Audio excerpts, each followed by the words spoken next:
চলতি মাসেই ভারতের মাটিতে 2 ফরম্যাটের সিরিজ খেলতে যাবে বাংলাদেশ।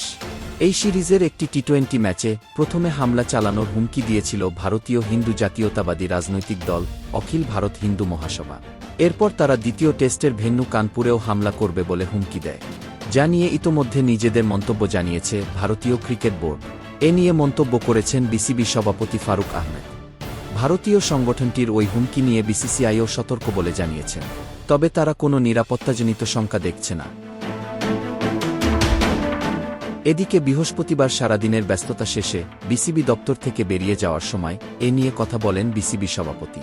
জবাবে তিনি ভারত সফরে ক্রিকেটাররা সর্বোচ্চ নিরাপত্তা পাবেন বলেও নিশ্চয়তা দেন।